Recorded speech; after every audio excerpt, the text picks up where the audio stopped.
Fine day. I am thrilled you are joining us and welcome to Webinar Wednesday, which will begin in just a few moments. But before we begin, let me get a few administrative details out of the way so we don't have to clutter up the time during the actual webinar.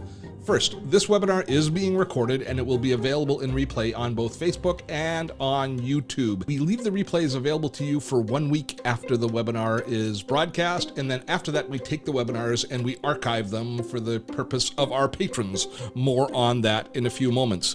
Every week we host these free webinars. They are on topics around productivity, content creation, and a little bit in online marketing. They're available to you free of charge. However, we are a community-funded channel and we appreciate your support. And you can show your support in 3 ways. The first way is what you're doing right now, just being here, commenting, sharing it with others, being a part of our community.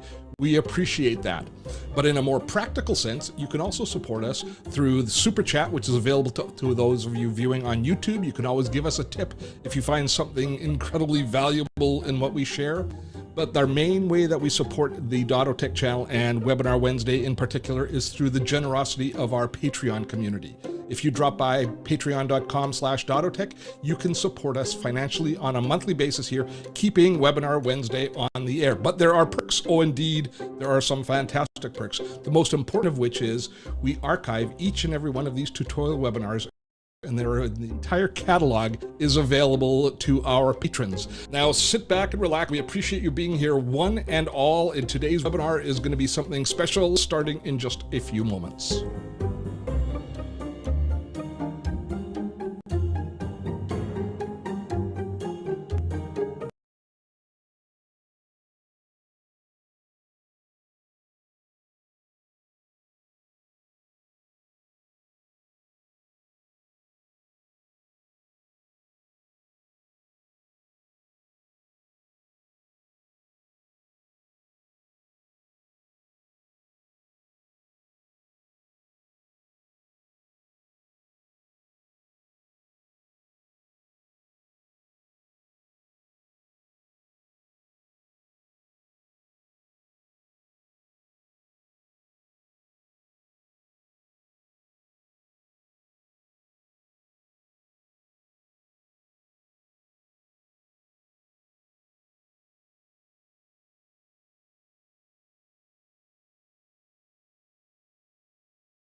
Okay, now I think I finally got us going live. There it is, finally.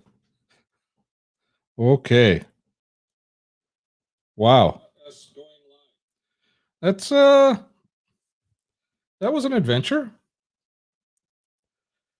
Hey everybody. How the heck are you today? Welcome to the ultimate professional in live streaming. Come to Dottotech to learn how to do live streaming because we've got it handled. Oh, that is a humbling experience. Second week in a row, though, we've had some technical issues. Going to have a chat with our friends at Restream and find out what the heck is going on. This was not cool. April, I think you can come back in now. Let me just share with you the link in case it has changed, because I won't even get into the details of what happened. But it was quite the adventure. All right, so here's what's happening today, folks. Sorry, we're like 7 minutes into the most fascinating live stream in the history of live streams. This is the ultimate final installment in our series of webinars on productivity, on the ultimate productivity solution. We're going to be talking today about Kanban. And I've got a special guest, Scott, who I don't know if he can get back in or not. I don't know if he's going to make it back in. He will for the Q&A. I will make sure that he jumps into the chat and then into the Q&A, but I'm not going to send him an email right now with the new login information. Instead, we'll get us to the video if the video indeed is going to play properly. Oh, there's April. So let's bring April in as well. Hey, April. Hey, buddy. Good. How are you doing? Was that fun? It's always fun. Oh yes. My gosh. Oh my gosh. That was so what happened was, as the video was playing, my entire screen froze. And in actually the video playback, I saw that while it was streaming, the video had frozen and we were all frozen and I couldn't get us out of it. So I re-entered the studio, but it kept just letting me watch what was happening, which was frustrating to see me not there, but it didn't let me actually in. So it was, so we'll have a chat with them a little bit later today. But we are good now. We are good now. I'm awesome. Perspiring a little bit. You know what? You are always great at for plan B, C, D, F, G. So you're good. Well, thank you for that. That makes me feel so much better. All right. So now we'll get Scott in a few minutes, but today we're going to be talking about Can't Beat Kanban. The title was a play on Don't Mess with the Zohan, but it didn't work, did it? Nobody but me got the play on words as I started Can't Beat Kanban. But this is the final installment. If you've been with us for the last month, you know that we've delivered webinars on doing a productivity audit, doing a time audit, calendar blocking, Pomodoro technique, where we focus on getting into the flow and getting into a zone of work in kind of a Zen state, which I could definitely use right now. And today is the last of the series. And this is something that I'm quite passionate about. I love Kanban systems. It's basically a workflow management, but the essence of Kanban is it allows you to visually see the challenges, visually see the work that you have to do, and to move it through a visual process, which for so many of us, it tends to give us a sense of control and comfort on the projects that we're working on. So I've recorded a video on Kanban. Part of the video is our special guest from Simpletivity, who is Scott Friesen. I will make sure that he gets the link here while the video's running, and he will be here at the end for Q&A to answer your questions about Kanban. So I think that what I should do right now is we should just cross our fingers and see if the video is going to stream properly. And we will all see you folks on the other side of my exploration of Kanban. Part 4 in our series of webinars that are designed to take this first quarter of 2021 and give us some really serious productivity skills. We started things out 5 weeks ago when we took a look at doing a time audit. We took a look at how we spend our time on the computer, and we figured out a way to measure exactly where and how we spend our time, looking for places that we can offload tasks to others where we're not on crucial tasks. And also, one of the things that I learned, and that I imagine most of you who did a time audit learned, is how often we jump from task to task, never staying on a task long enough to really get into that flow state and concentrate and get a lot of work done. And I personally recognize that that was something that I really wanted to overcome. And the second webinar we did in this series, which is on time and calendar blocking, helps with that because it allows us to choose to focus on single tasks or on one purpose for blocks of time and organize our day more efficiently so that we get more work done. And even more importantly, we get better work done when we are actually in that state because we're focused on the task at hand. And we are just more efficient if we do time and calendar blocking. It's one of those things that just works. Then last week on Webinar Wednesday, we looked at the Pomodoro technique, which is a way to assign blocks of time into those calendar blocks to give us kind of active feedback of how we're doing and allow us to stay focused, kind of stay in the zone more because we are going to set a time frame up that we're going to work within. It gives us the discipline and it gives us the feedback we need to really buckle down and focus on the tasks at hand, with the goal being to get into that flow state, to get into a state of highly productive work. This week, it's Can't Beat Kanban. We are going to take a step back from all of the individual things that we do ourselves, and we're going to take a look at workflow and project management and how that fits in with all of the other pieces of the puzzle. We now know what we spend our time on, how to better organize the time that we spend to be more efficient, how to get into the flow state more efficiently, and how to discipline ourselves so that we stay focused on task. Now we're going to talk about actually defining what those tasks are. How do we go about looking at what we have to do on a daily basis or a weekly or monthly basis, and how can we create some organizational structure that allows us to apply all of these new skills we have in a proper form? So the Kanban is a workflow system, and I can't think of a better one myself. I know there are lots of other ways of doing things, but I got to tell you a quick personal story here to start things off, because I started with Kanban long before I ever knew I was starting with Kanban. Back when we were doing our TV shows, my partner on the TV show, a guy named Jeff Gorbelman, brought to us a system for our TV show that he had used at the CBC for years before, and I imagine many others have used it as well. I thought it was awesome when I first saw it, but now I realize that it's just a modification of Kanban. What it was we took index cards, the 3x5 inch index cards, and we wrote down everything that we had to produce in our TV season. We did 13 shows a season, we had multiple sponsors, and we had different segments and different types of segments that we did. We color-coded the cards and we wrote everything down. All of our sponsor responsibilities of demos we had to do, all of the features we wanted to do, all of the themes that we wanted, all of the breaks, everything was written down. And then we had corkboards put up around our entire office. And we had each of the shows with all of the cards in it. And I would sit there and stare at that board for hours and move a card from one place to another to create proper themes for our shows so there was a natural flow.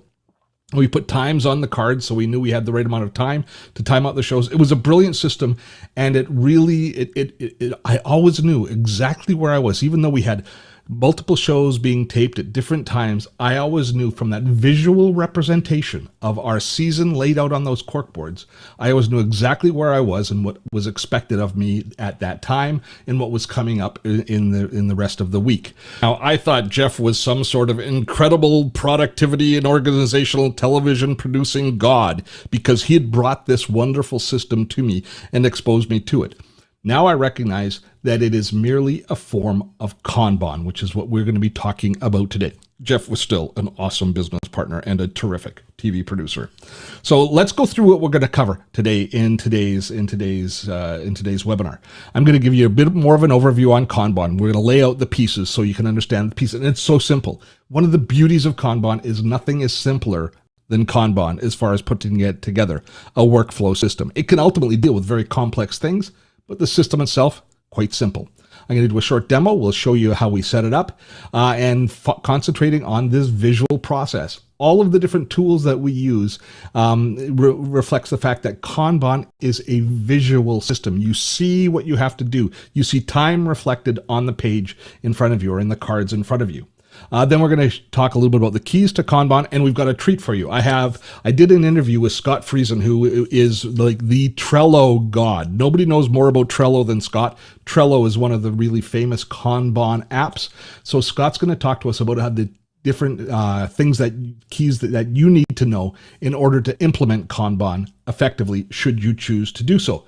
And then we'll spend a few minutes looking at some of the different apps. And there's a huge variety of apps, but we'll touch on some of the kind of the top and the most popular apps, ones that I think will be most popular for this community. So let us get into it. Kanban. Visual cards that list details about an item organized into lists on a board to manage workflow stages. What could be better? Let's do this. So what I want to do to start things off is I'm going to jump into Asana with you. This is my own Asana install, and I'm going to, with you, set up a Kanban board. I'm going to show you, and we're going to start from scratch with just a blank canvas so that we can see the pieces of the puzzle. What you see here in front of you is actually one of our projects that I work on here at Dottotech. It's Gray Matters. It's my podcast, and this is my Kanban board of all of the things related to my podcast. But let's start. Instead of we're taking a look at this and trying to deconstruct one, let's start a brand new project. Projects are what each board is kind of called within Trello. And we're going to start with a blank project so we can start at the very beginning. And when we start with a blank project within Trello, or within Asana, I imagine within Trello too, we have a chance to name it and then choose whether it's a list, because it's the task manager can also work as a list-based task manager, as a timeline, as a board, or as a calendar. A board is what we want because that's really the basis of Kanban. The pieces of Kanban, the main pieces of the system are, there's a board, then there are columns, and then there are cards, like our index cards. And the cards are the tasks, and they move through the columns on the board, and the columns on the board are stages of your project. It's as simple as that. And within the cards, you can have subtasks. You can have all sorts of other tasks.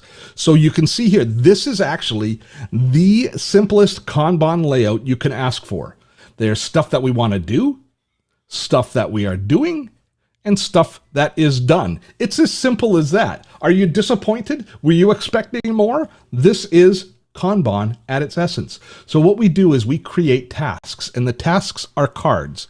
Within Asana here, it pops out and we say this is the first thing we do. So the way it might work for me is let's say that it's for a podcast. Let's say you're creating a podcast or a blog or videos. So we're going to call this podcast 1. Which would be a wonderful name. You can assign it to different people that are within your team. You can set due dates. You can do give all sorts of other meta information about whatever the task is or the card is, the item is that you're working on. Now, one thing about Kanban is I'm going to take a step back for a moment and talk about the difference between projects and tasks.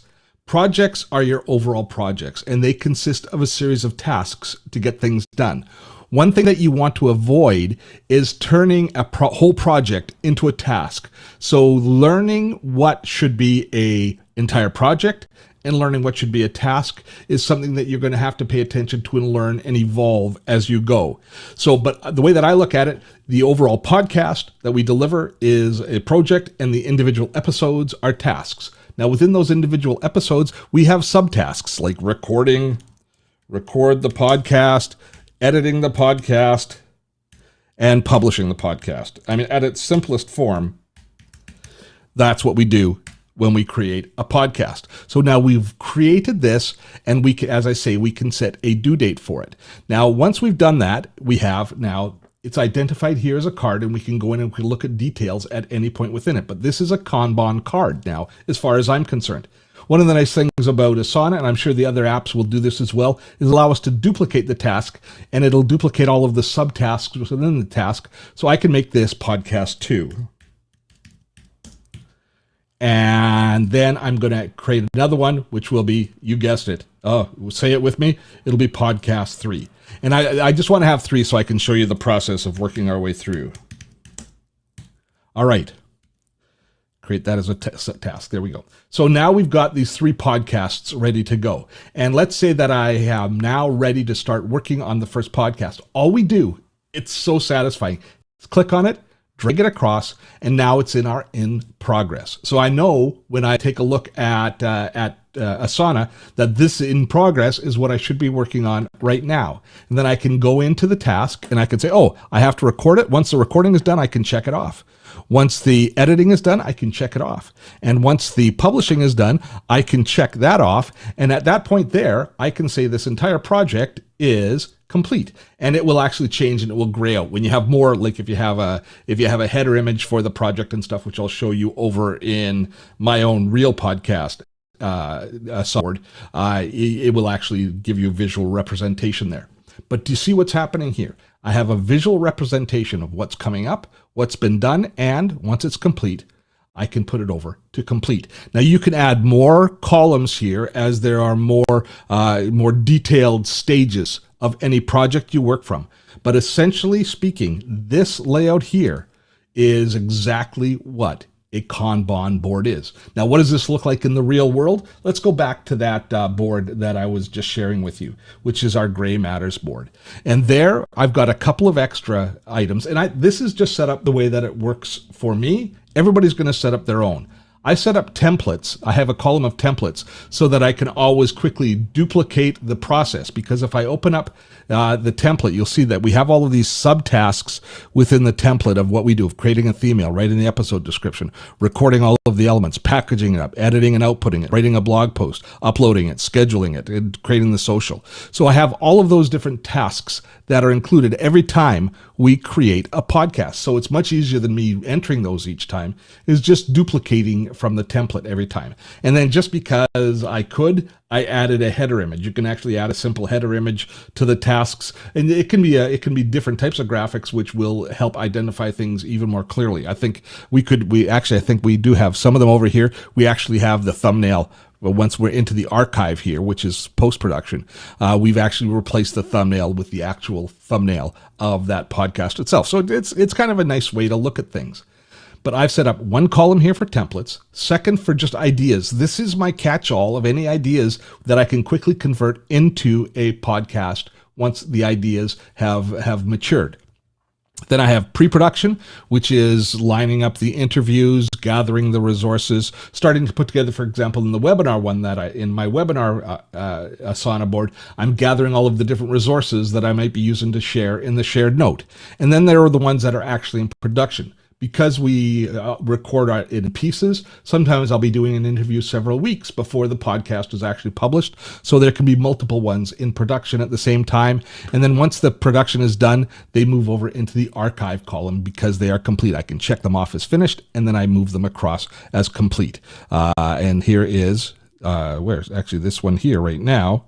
Then and now, this one here is actually just completed as of this week. So I'm going to say that's completed now, and I will actually do along with you. I will move that from the production column to the top of the archive column, and now it's another one that's in our archives. The nice thing about having these archives is if there's any details or notes from previous podcasts, I can quickly go back and get the detail from looking here in the archive column. Now, while it seems incredibly simple on the surface, it can get really sophisticated how you put together your own individual system. And I use Kanban the way that I use it, and it's evolved over time. I mean, for a period of time, I was using it and I didn't even know it was Kanban. So I wanted to bring an expert in to tell us some of the best practices and the things that we should avoid doing. So let's have a listen to what Scott Friesen has to say about Kanban. I started off by asking Scott, what are the most common mistakes that people make when they're setting up their Kanban systems? I think there's two primary ones that I see time and time again. Number one, not actually using the lists or the different stages, the different columns appropriately. And then number two is just using way too many stages or way too many steps when it comes to setting up their Kanban board.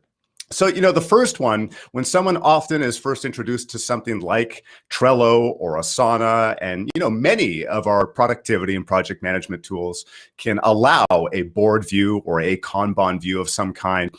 I see many, both individuals, but also teams, they start using those columns just as regular lists. And they don't have much of a relationship between them, right? They're just sort of stagnant. It's almost like they're having multiple to-do lists, just on the same screen. And when I show them how they can sort of walk something through, right, through a process from beginning to middle to end, and not that it has to meet or end up in every one of those stages, then sort of the light bulb goes off that, there's the power of sort of seeing where things are going to be happening. I'm behind here, I'm ahead here. This is where I should be putting my attention. And then the second one, as I mentioned, has to do with just having almost unlimited lists. And if you are using this on a digital tool, if you are using something like Trello, if you've got to scan a few pages to the right just to see the whole thing, that's maybe a hint that your board has gotten too big and too bulky. And in my, there's not really a magic number in terms of the number of stages or the number of steps, but ideally you'd like to see everything sort of on one screen or one snapshot so you can get that high level view, right? All of our software is going to give you the ability to add attachments, notes, due dates, all that good stuff. But one of the big powerful benefits of Kanban is getting that high-level snapshot before you start digging into those tasks. The one thing that I wonder about is when people are talking about that swim lane thing that goes through that where you kind of are is that just like for a fast track a product through, or something that or something that carries through all of the different stages? Yeah, often swim lanes are used as sort of segmenting, you could say, segmenting out your tasks or your cards or whatever information you're using within your Trello board.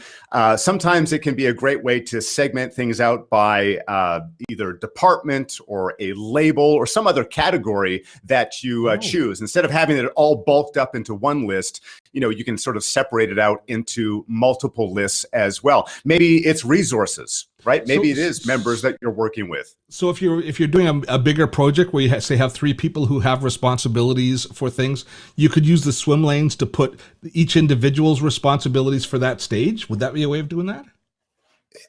Absolutely. And the way that I think of it is that it's almost more of just a visual benefit than anything else, right? It doesn't necessarily change your board or your way of working, but it makes it a little bit easier for members of the team to see, okay, project 1 versus project 2 and 3, for example, or like the one we just spoke about, maybe you have your 3 different colleagues or people that you're working with, and you can see them in sort of those different, not necessarily hierarchies, but just different lanes. Okay, I thought that it was kind of, when I saw a swim lane, I was thinking it's some sort of a fast track. So you can see, obviously, I was completely off track with what I was thinking. I'm glad you put me back into the proper space as far as that goes.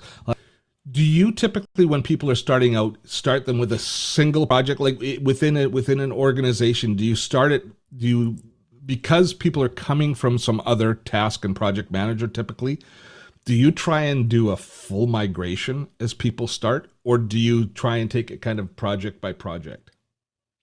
It sort of depends on the state that their projects are in already, right? How either fleshed out they are. It might also depend on the types of tools that they are coming from. There's a few things that it's going to be easier to perhaps transition. The way I often like to look at it when it comes to my clients is that this is a great way to have a fresh start, right? And there's real value in that, right? There's real value in not just migrating over everything the way it is, but this is a fresh start.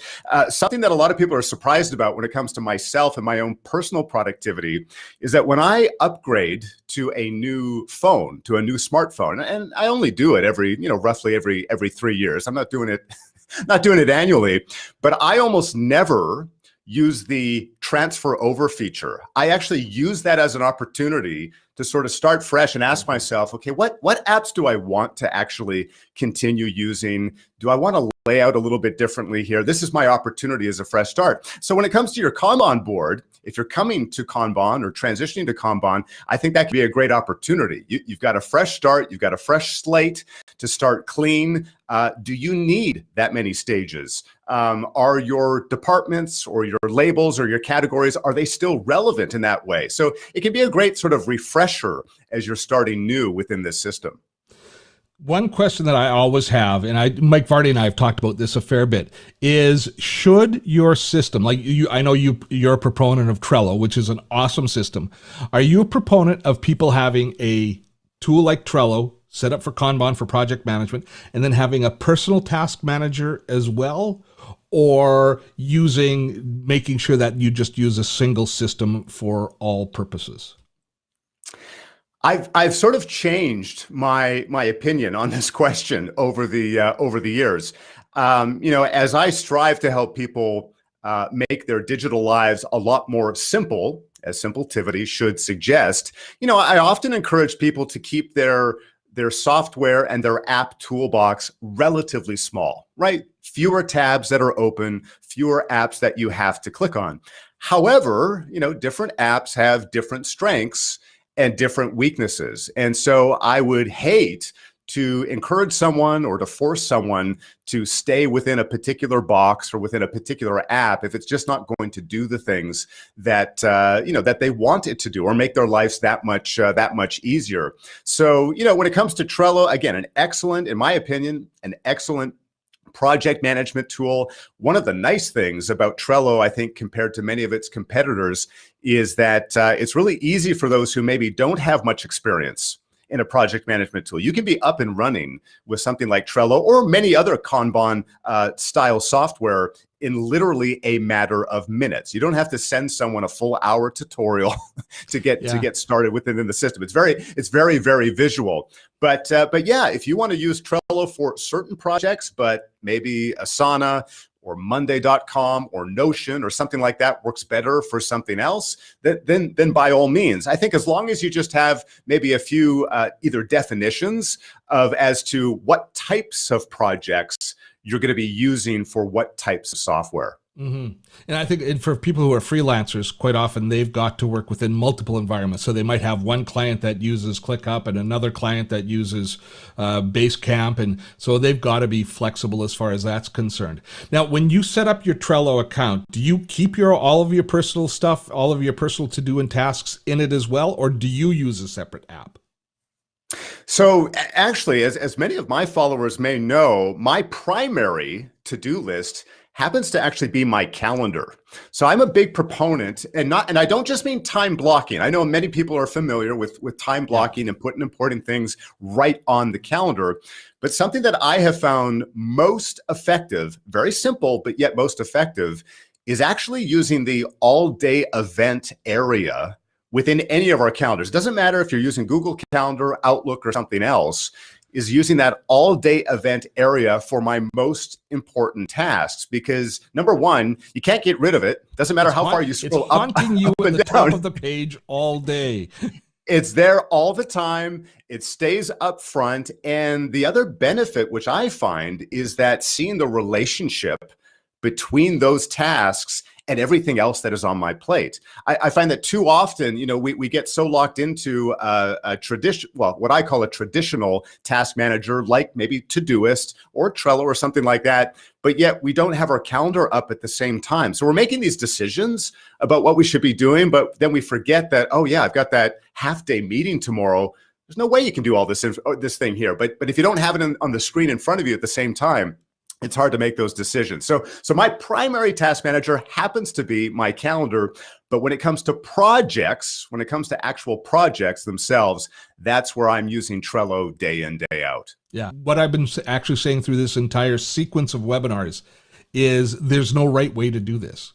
That we each have to figure out our own personal system that fits for us. And in your experience over time, you've realized that looking at the calendar, this was an opportunity for you to be reminded of what's really important. Other people use the app that we talked about last week on the show called Dayboard, which puts up every time you change tabs in your browser, it puts up your to-do list.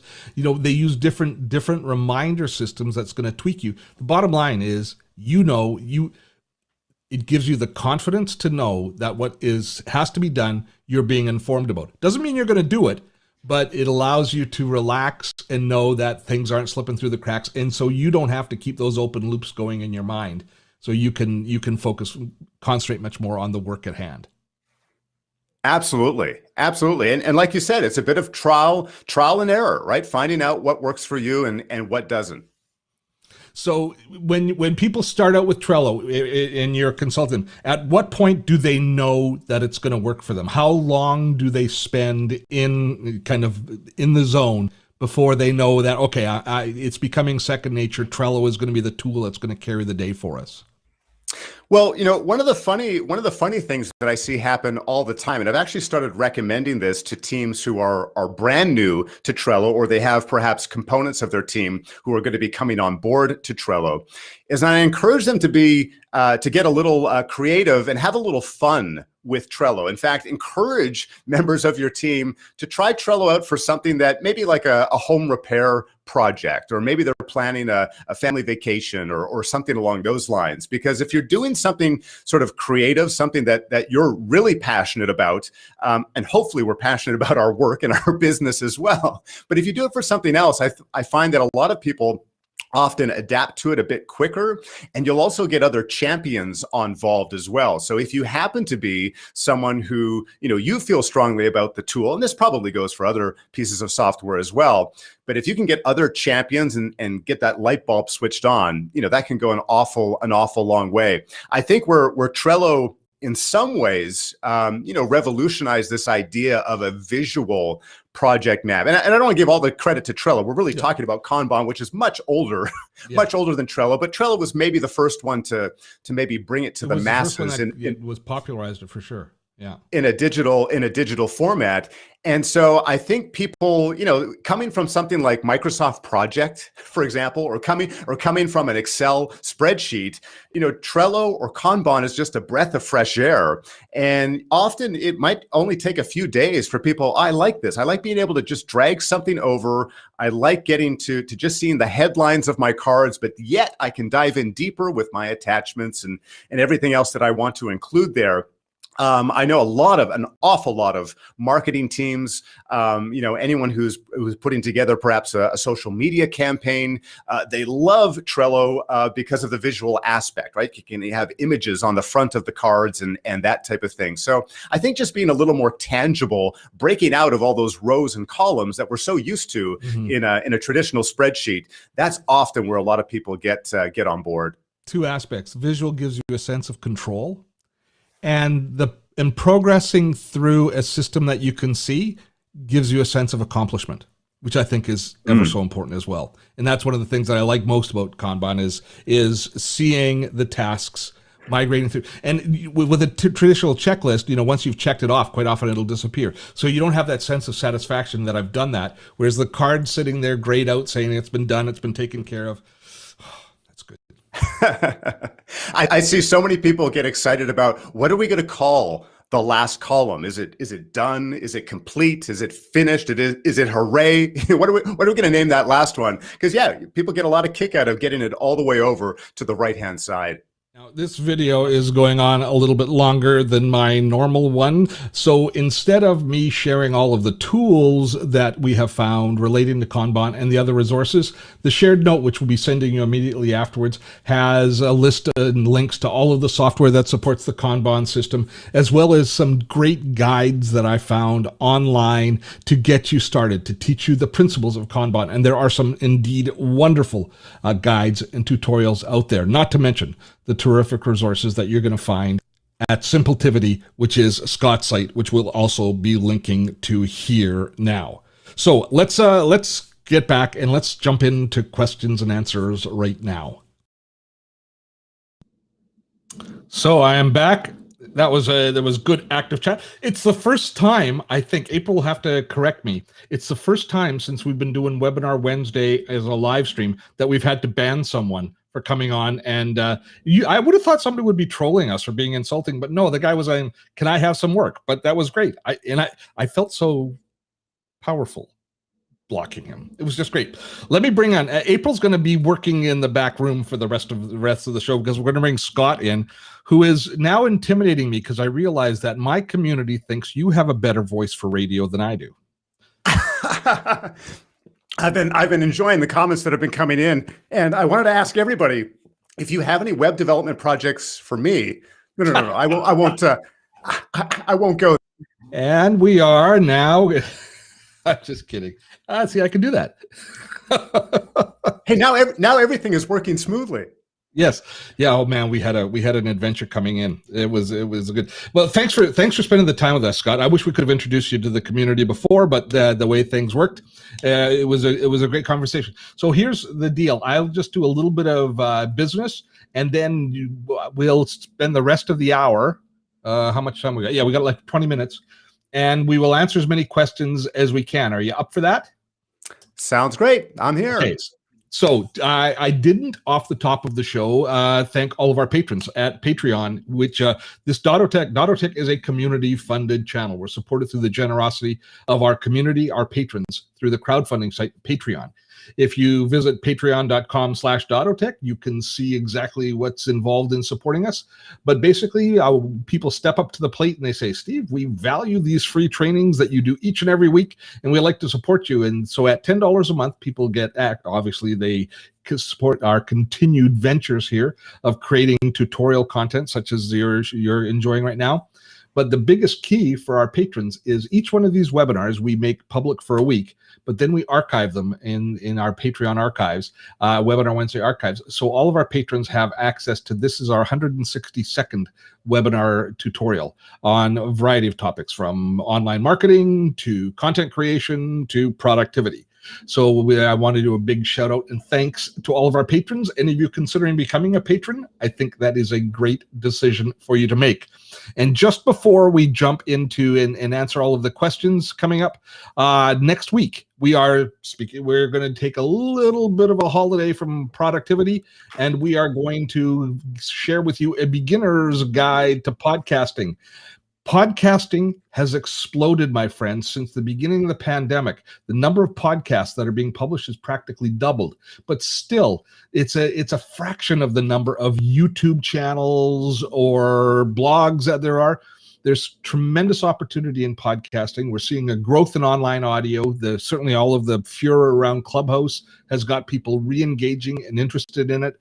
So we're going to talk about why you should be considering podcasting, looking at the state of what's happening online with podcasting, and also give you some great tips if you are interested in exploring starting a podcast yourself. So that'll be next week. Check your email for the registration links.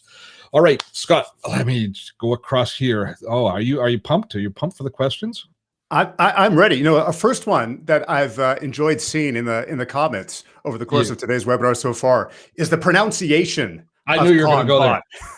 Because people have been talking about it, as you've been saying. We talked a little bit about this earlier in the week, and yes, you know, the word originates from Japan. So Kanban is I used to say Kanban myself, even when I first started out with Trello, but I think that is more of a westernized version of the word. Kanban would be the most appropriate. So some people will disagree. If you disagree, go ahead, but let's not talk about it anymore. We're going to say Kanban. We're going to go with that, and we're going to stay with it, and we're going to be happy with our decision to do it. And by the way, before we even did this, I received an email. I think whoever did it was on, and they did a phonetic explanation. They spent time in Japan as an English teacher in their youth. They spent many years living in Japan, became fluent, and gave me a great explanation of the phonetic pronunciation, which is who I'm going to trust as far as, and you. So there we go. All right. So we will leave it as that. You know what Paul said? Paul actually asked a question which I thought about as I was doing it. When I was showing my little demo of Kanban, he said, wouldn't podcast one be a project and the subtasks be tasks within the project? That's a decision that you have to make, right? There's no right and wrong way to do that, is there? And then I think that's one of the beauties of, you know, a board view or a Kanban board view is what does it actually represent? For many people, a single board may be the project, and then your individual cards may be the actual tasks themselves. However, and for someone else's workflow or someone else's business, each of those cards, like in your example, each podcasting episode is its own project, right? And that can represent it as well. So yeah, high level, low level, depending on what works best for you. And usually what it comes down to is how much information you're going to be storing or actively working on. When someone opens up their Kanban board to me and they only have like 4 or 5 things in there, maybe they need to break that out a little bit more so their subtasks are a little more visible and so forth. But yeah, very flexible in that way. I'll bring it home. If I was doing a radio documentary or a drama or a comedy or some sort of a feature, I would make the single episode an entire project. Like in the different elements, it would be tasks. But when you have a serial offering, like a weekly podcast that you publish each and every week, because you know the processes, it's you don't, it's not complicated to know that it has to be edited by a certain day, it has to be uploaded by a certain day, and you need to have the graphics done by a certain day. So then having the card with the subtasks of those repetitive tasks is, I think, the best way to go. So go ahead. And you showed a great example of that, as you were copying those cards, right? Because like you said, it's serial, it's repetitive. You've got some of the exact same tasks that you're doing week in, week out. So that's an ideal example, making use of copying or repeating those types of tasks. Good stuff. Jeanette is asking, can this be used with Clickup? There's a lot of questions about Clickup. It's the new darling kind of to-do task manager. And can it be used with Clickup? I'm somewhat embarrassed to say, because you're absolutely right. ClickUp, I would say Notion, those two in particular, over the last 2 or 3 years, have certainly got an awful lot of traction. I have not spent enough time with ClickUp. I believe ClickUp does give you that view. I think most, very similar to Notion, very similar to Monday.com. I mean, if you really want to make a presence in the productivity world, you better at the very least have some type of board view. So I'd be interested to know, I know we have a number of ClickUp users who mention things in the comment today. They can correct me if I'm wrong, if they don't have a board view, but I assume that they would include that as a part of their feature set. It does have a board view. I will verify that. So you can do it. I actually think it's tougher to do it in Notion than it is in the others, because Notion, you kind of have to build it yourself. You kind of have to figure out your system yourself. Whereas most of it, like Trello, Asana, and even ClickUp, it does it kind of by rote. It's built into the package. NY Stone Simple is asking, do you offer offline training on Trello? So I do. I included a link in the comments, and I believe Steve will include one here in the replay as well. I do provide consulting both for individuals and for those who are using Trello as a part of a team. You can find out more at simpletivity.com. And Atlas Society is asking along that same vein, what platforms do you recommend if you want to try a Kanban tool? I think you would heartily recommend they try with Trello. Well, and just so you don't think I'm being biased about this, because I actually don't. A lot of people are surprised. I do not have any direct affiliation with Trello themselves. I have a good relationship with them. I speak with their development team and community manager, but actually I have no affiliate links or anything along those lines. I want to give my customers and my clients full honesty, whether Trello is the right tool for them or not. But this is what I will say. Because we're talking about a lot of different apps. Asana, it took Asana a number of years before they introduced a board view. One of the reasons, if you're just starting out with Kanban, why I would recommend Trello is that Trello was one of the first to sort of bring it to the masses, right? Trello was Kanban first, and only recently have they introduced some other views. When we're looking at you mentioned Notion, we took a look at an example in Asana. Not that there's anything wrong with them, but usually it was a secondary thought, or we're going to add this to it. And I just still find that Trello is the most intuitive. So if you're trying it out, you want to give it a whirl, Trello is probably still your best bet. Stephanie is asking, does Asana let you, we'll jump over to Asana, let you see the tasks on each card without having to open the card? I like seeing all of the tasks I have as an option. I don't think so. I don't think there's a view option. You'd have to view it as a list. That's right. That's right. So I guess the nice thing there is that each of those, like in your example, podcasting 1, 2, and 3, those would be treated as a task, right? With like in a task view. So if you looked at all of your tasks that were assigned to you, or depending on due date and so forth, you might have to drill down a little bit deeper for the subtasks, right? Yeah. That's where you probably have to drill down deeper, but at least at the initial level, you could view that in a list view. Will Trello give you optional views on the card of the board on the card itself, allow you to see the subtasks within a card, like at just first level? Yeah. So what Trello uses, they use the term checklist instead of subtasks. Now, there's a bunch of other third-party apps and what Trello calls power-ups that you can add to give it some additional functionality. But out of the box, Trello does have what they call checklists. So many people use them for subtasks. Some people just use them as an additional list, depending on what that card represents. So you do have an option if you are a Trello user. There's a place called Home, where you can actually get a summary of all of your checklist items, things that are assigned to you across multiple boards. And I know that was a question with some other users in the comments. Hey, if I'm managing multiple boards, whether it's Asana, Trello, or otherwise, where can I see everything? And in most cases, there's a place where you can get all of that information, even if it's managed over multiple projects. John's asking, is there a recommended limit to the columns? Yeah, this is a tough one. And I have seen boards, no joke, that are 27, 39, 40 steps or 40 stages. You're just scrolling, right? You're just scrolling all the way over to the right. I think one of the things that you should consider is if you're working on a full-size monitor, which I imagine most of us are doing the bulk of our work on a full-size monitor, even if it's just a smaller laptop, I would consider that a monitor type screen.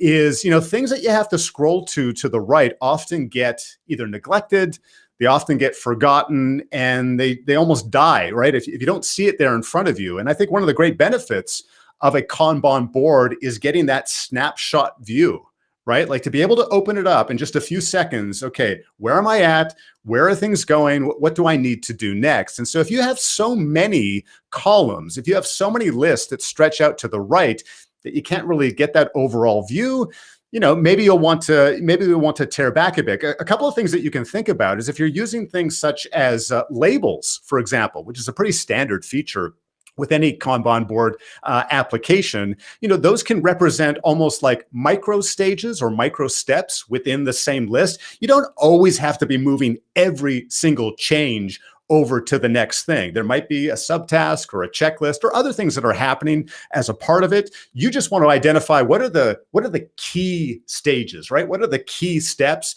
and maybe start with that. So, I hate to put a magic number on anybody, but if you start to get into the double digits, if you're starting to look at like 10 plus, you might want to ask yourself, can any of these either be merged or be brought together?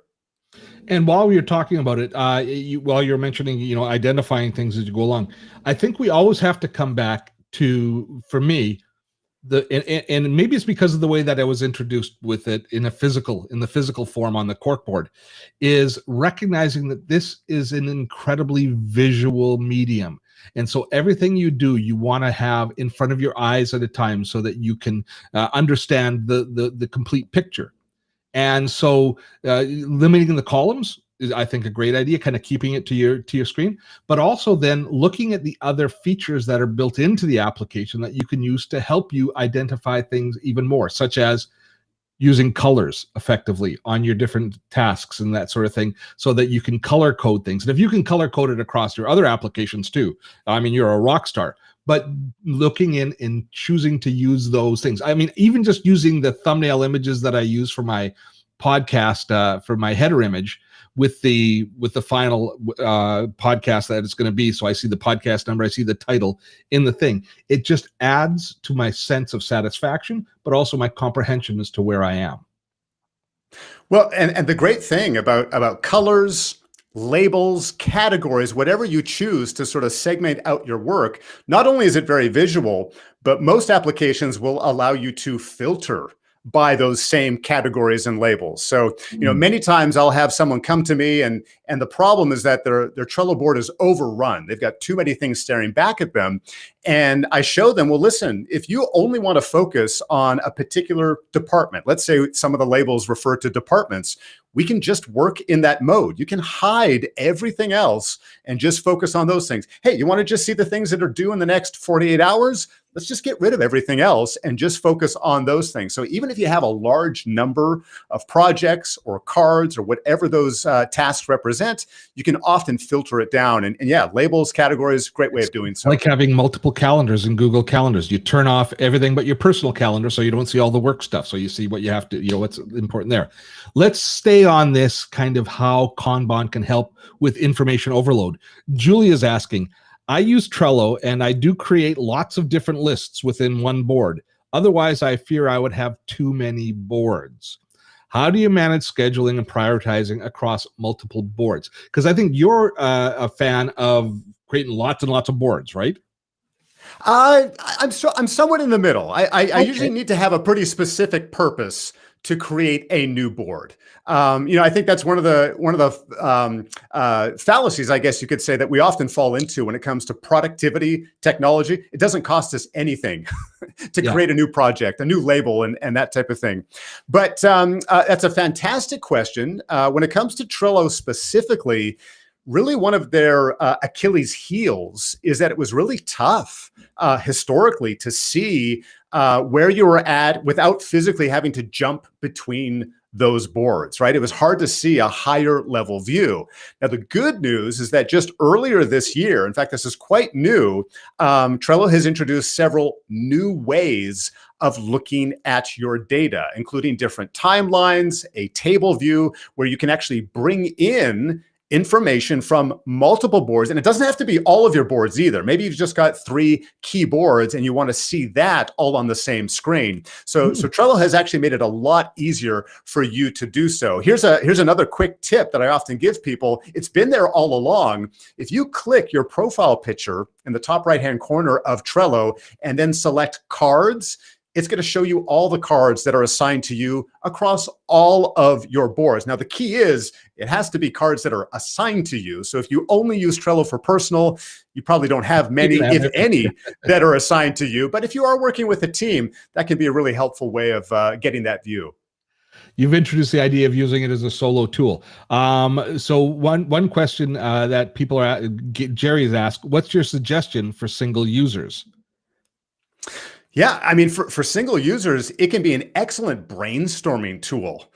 For example, I'm just in the process of revising one of my courses that I provide a few times throughout the year.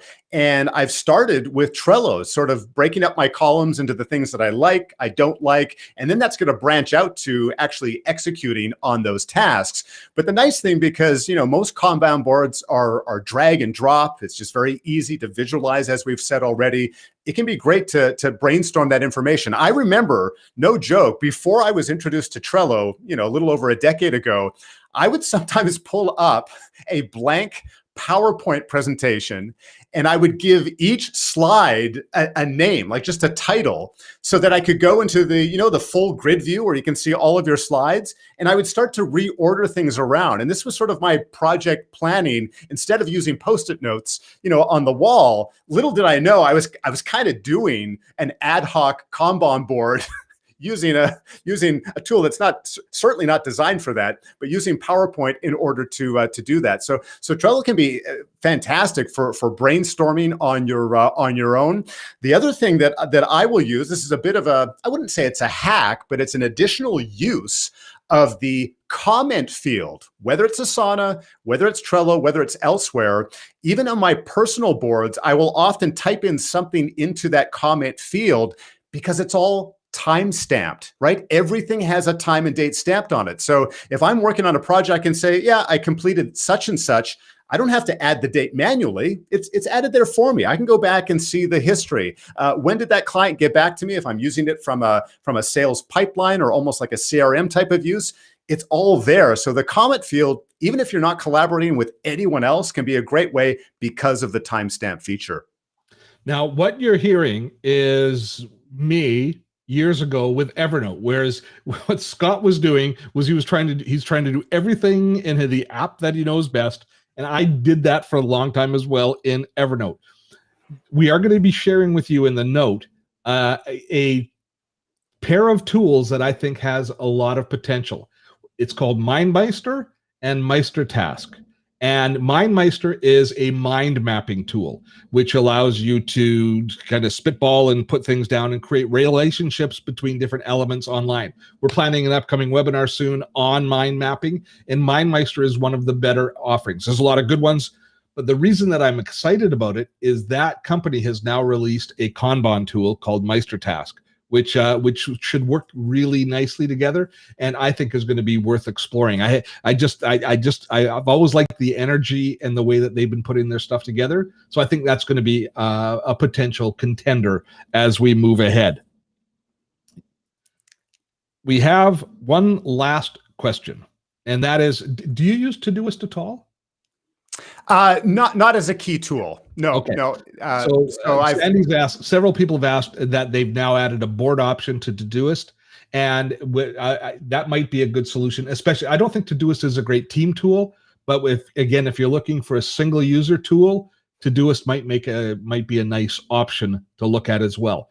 But I kind of agree with Scott. I think if I was looking for something simple and mature and elegant, Trello would probably be, you're never going to go wrong choosing Trello. You're always going to, it's going to do the job for you. It's not a gamble. It's a sure thing, as they say.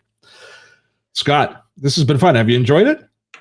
Hey, I've had a blast. It's great to see so many people in the comments. Thanks for all of your questions, and Steve, thanks so much for having me here today. I appreciate it. Scott's information will be shared in our shared note. You can follow up with him, check out all of the different resources that he has on site, and the different courses and offerings that he has.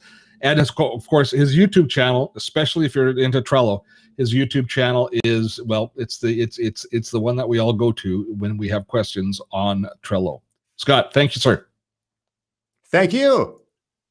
I will send you to the green room, and I will wrap things up. Thanks to April, who kept things together. Thanks to all of you for the great suggestions. As usual, the community asks so many intelligent questions and supports each other.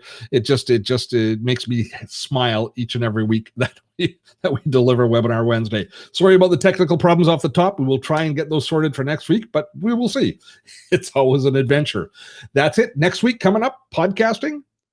Keep your eye on your email for the shared note. Till next week. Have fun storming a castle.